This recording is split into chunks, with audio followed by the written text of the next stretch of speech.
hopefully, you know, we had a very vibrant discussion in the economic development breakout room. So hopefully the other three were like-minded, and we actually got a few new suggestions from what we had presented. So we only have like 13 minutes left. And so the purpose of this last 13 minutes is to report out so we can capture the discussion.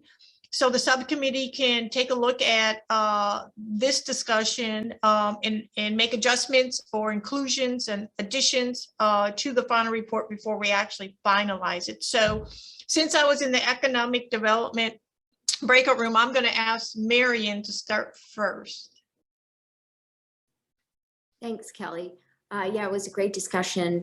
There was a lot of focus on partnerships, partnerships between federal agencies and EPSCoR, and support for that around being able to expand the effectiveness of economic development missions at a jurisdiction-wide level, with a coordination, for instance, of funding that goes to support brick and mortar and funding that goes to support the equipment and instrumentation that can be used in those spaces. There was a lot of discussion around partnership with industry and innovative ways that EPSCoR can promote partnerships with industry, particularly exchange of personnel between students and faculty and personnel within industry back and forth to create stronger relationships and opportunities, including the need for qualified personnel to help support SBIRs and STTRs in industry, especially SBIRs. And the need for the university partners to help and be able to support SBIR proposal development.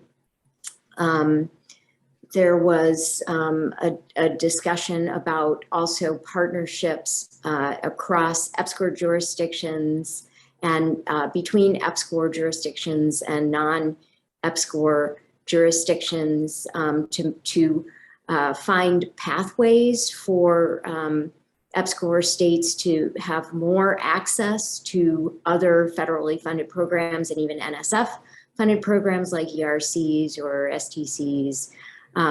You know, there just aren't enough pathways right now, but a thoughtful approach to how funding can be used to support EPSCoR jurisdictions in seeking those partnerships and making those partnerships while also providing incentive and funding to the non-EPSCoR jurisdictions to support those partnerships is really necessary. There was a discussion about the fact that state economic development partners or jurisdiction economic development partners generally don't have, well, let's say their appreciation varies significantly for the impact that universities have and the contribution of universities to economic development. So there was a talk of the need for support for government relations and other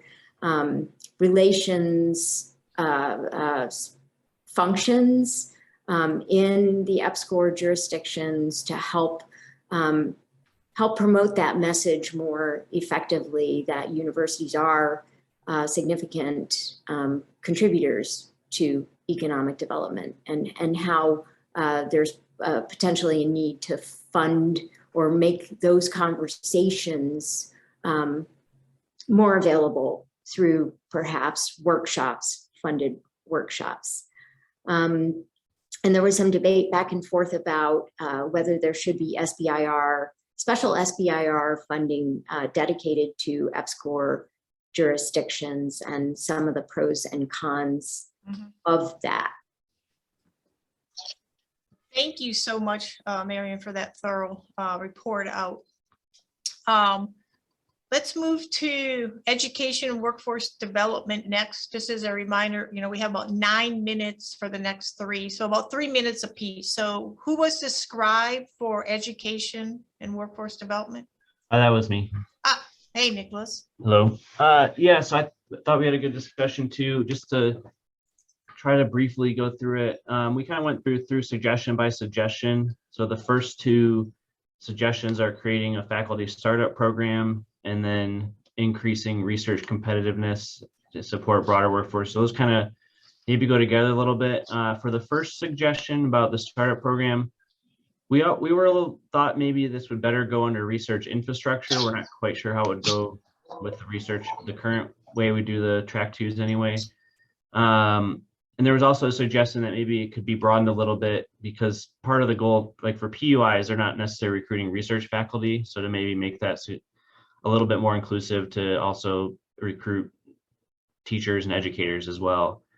Let me see what else I have written up here.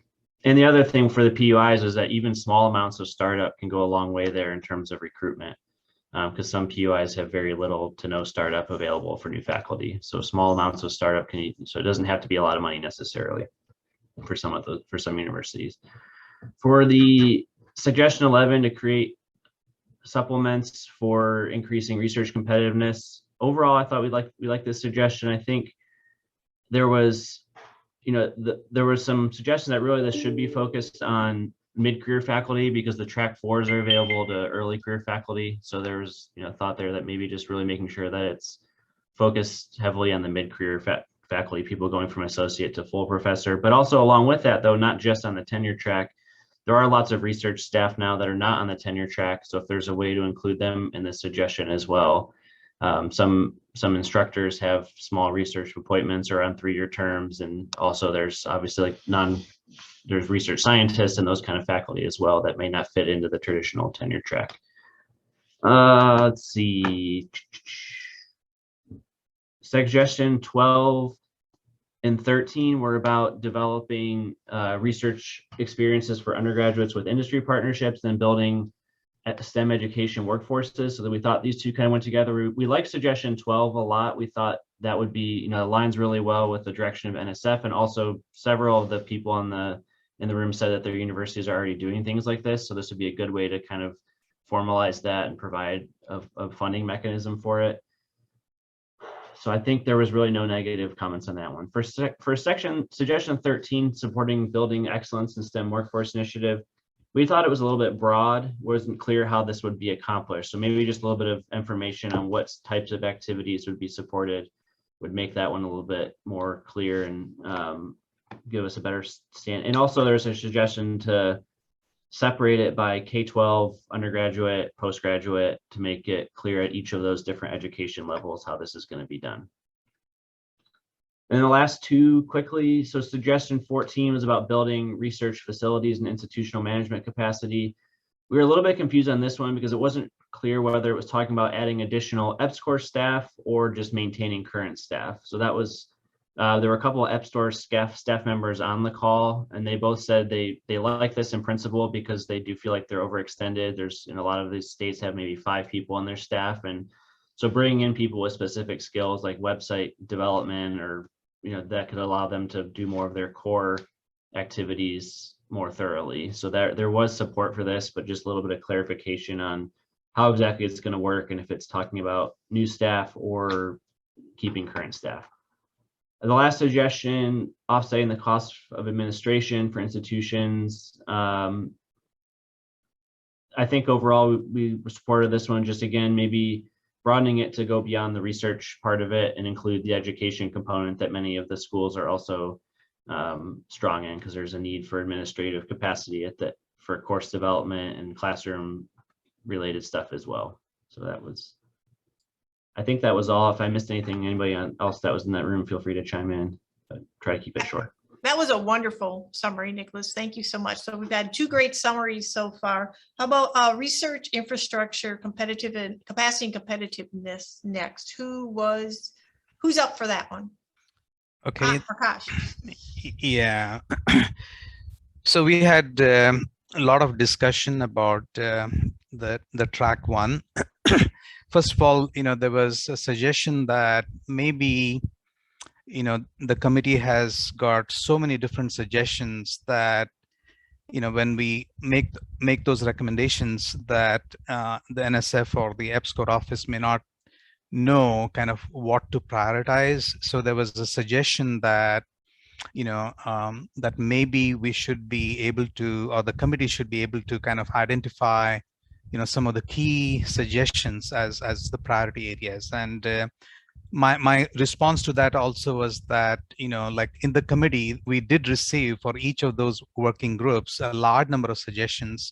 And we were asked, in fact, to kind of narrow it down to, so what we have made currently, what the suggestions are available, they are kind of selected suggestions. But I think that's something that the committee can look into to try to see whether we need to further fine tune or, let the NSF EPSCoR decide as to what should be the priority areas. There was a lot of discussion about track 1 in terms of the duration. Majority felt like, a 5-year duration is not enough, and that maybe it should be extended to 10 years, like some of the IDEA programs have had. And then there were a lot of discussion about how can we accomplish that, either through looking at the outstanding progress that we made in the first 5 years, or through a competitive renewal type of application where they will look at the previous, progress and things like that. There was also discussion about the $20 million, may not be enough right now, based on the fact that, as everybody knows, track 1 involves, so many different institutions, so many different types of programs in addition to research. So therefore, the funding for track 1 should be increased. There was interesting debate about, trying to have more than one track. Right now, we only have one track 1. Each state, each EPSCoR jurisdiction can submit. So there were suggestions. Some felt like, their states had many more ideas or, topics that they could easily, submit for more than one, like 2 or 3. But some jurisdictions felt like, they had only maybe one major strength. So if we are trying to increase the number of tracks, then we need to make sure that these additional tracks will not compete for the original track 1, because we want to make sure that each EPSCoR jurisdiction will have ability to compete at least for one track. There were concerns about, if you try to increase the tracks per jurisdiction, then how do you try to administer those? Because you'll clearly need additional people, because right now to manage only one track 1, it does involve a lot of administrative work. So there was a lot of that kind of discussion about track 1. And then there was also discussion about recruitment of junior faculty in terms of, like having a COBRE-like program we talked about, or whether, that we should try to, whether we should have an independent program like the COBRE, or whether we should expand the current track 1 where you can recruit junior faculty and mentor them as well. There were a lot of questions about, concerns about why our junior faculty or mid-career faculty leave for non-EPSCoR jurisdictions. And that also raised the question about the fact that they may not have the adequate research facilities, core facilities, as well as, opportunities that the non-EPSCoR states may have. And that brought to the next question about suggestion about, trying to build the research infrastructure in terms of renovation of the labs and, providing better facilities for and to attract and retain junior faculty as well as mid-career senior faculty. And there was also suggestion that maybe NSF should look at trying to not just renovate the space like some of the NIH CO6 programs have, but also try to create new infrastructure, like new buildings, for example, which are kind of deficient in EPSCoR states. And we talked about America Competes Act, where there could be much more funding available for, if it passes, available for the EPSCoR states. There was also discussion about, not to kind of have these track 1, track 2, track 4 being isolated, and whether we can do something to kind of synergize these various track 1s.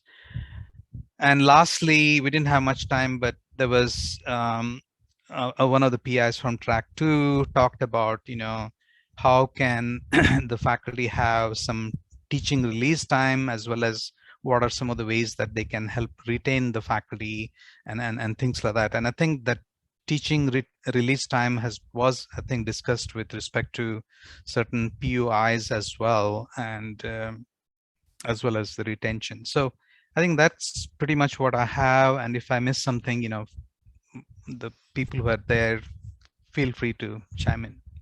Thank you so much, Thank Prakash. I know we're a minute or two over. Do we have time to squeeze in the report out from broadening participation? Yes, let's go ahead and hear from broadening. All right, thank you so much. Who was ascribed for broadening participation? That Edwin, would be me, yeah. And it turns out that it can be summarized very simple. In broad strokes, as paraphrasing what somebody said, the points that we bring in the report are very aspirational, but they fall short in terms of actionable activities. So a lot of our discussions circle around that the vocabulary being too vague, and that vagueness tends to lend itself to underinterpretation, especially when you have changes in committees or in administration. The people that are supposed to be implementing these actions would tend to underinterpret what the spirit of suggestions were or recommendations. I don't remember what the right word is right now. There were also some people pointed out to some words that we use in the report that are not sort of, I guess, permitted within the lingo of NSF, like earmark, which is not a word that we can use. There were also a lot of comments about some common themes that have happened across multiple discussions, like the restraints in time for tribal colleges and HBCUs and primarily teaching institutions, in which trying to implement more research may run into problems of implementation because of contractual obligations in terms of teaching time of their faculty, the overburdening your faculty with having to do teaching and outreach, and then on top of that, serving in a lot of committees, and on top of that, doing research as well. So what the participants would have liked to see is a little bit more specific language, number one, and number two, more concrete ideas that can be implemented to alleviate the issues that we point out. I see some people raising their hands, so moderators, please. I think Loretta has her hand up. all right, I'm not seeing any hands. Loretta, did you have your hand up? No, I didn't. Okay. Yeah, I don't see any hands up on my screen. So if anyone wants to jump in and add to what I just said.